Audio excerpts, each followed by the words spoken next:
بسم اللہ الرحمن الرحیم۔ السلام علیکم ورحمۃ اللہ وبرکاتہ۔ تذکر الحدیث کے سلسلے میں معرف الحدیث کتاب الرقاق کی حدیث نمبر 34 کے ساتھ عارف الوی حاضر خدمت ہے۔ اللہم صلی علی محمد وعلی آل محمد کلما ذکرہ الذاکرون وصلی علی محمد کلما غفل عن ذکرہ الغافلون۔ حضرت عمرو بن عاص سے روایت ہے کہ رسول اللہ صلی اللہ علیہ وسلم نے ایک دن خطبہ ارشاد فرمایا، اور اپنے اس خطبہ میں ارشاد فرمایا کہ سن لو اور یاد رکھو کہ دنیا ایک عارضی اور وقتی سودا ہے جو فی الوقت حاضر اور نقد ہے، اور اس کی کوئی قدر و قیمت نہیں ہے، اسی لیے اس میں ہر نیک و بد کا حصہ ہے اور سب اس سے کھاتے ہیں،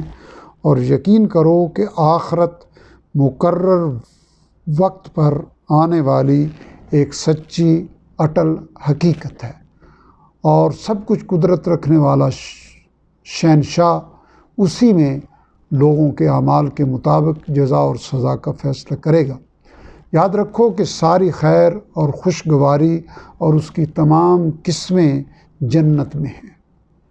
یاد رکھو کہ ساری خیر اور خوشگواری اور اس کی تمام قسمیں جنت میں ہیں، اور سارا شر اور دکھ اور اس کی تمام قسمیں دوزخ میں ہیں۔ بس خبردار خبردار، جو کچھ کرو اللہ سے ڈرتے ہوئے کرو، اور ہر عمل کے وقت آخرت کے انجام کو پیش نظر رکھو، اور یقین کرو کہ تم اپنے اپنے اعمال کے ساتھ اللہ تعالیٰ کے حضور میں پیش کیے جاؤ گے۔ بس جس شخص نے ذرا برابر کوئی نیکی کی ہوگی وہ اس کو بھی دیکھ لے گا، اور جس نے ذرہ برابر کوئی برائی کی ہوگی وہ اس کو بھی پا لے گا۔ معرف الحدیث نے اس حدیث کو مسند امام شافعی رحمہ اللہ سے نقل کیا ہے۔ تشریح میں فرماتے ہیں کہ انسان کی سب سے بڑی بدبختی اور سینکڑوں قسم کی بدکاریوں کی جڑ بنیاد یہ ہے کہ وہ اللہ تعالیٰ کے احکام اور آخرت کے انجام سے بے فکر اور بے پرواہ ہو کر زندگی گزارے، اور اپنی نفسانی خواہشات اور اس دنیا کی فانی لذتوں کو اپنا مقصد اور متبع نظر بنا لے۔ اور یہ اس وجہ سے ہوتا ہے کہ دنیا میں جو کچھ ہے وہ آنکھوں کے سامنے ہے، اور خدا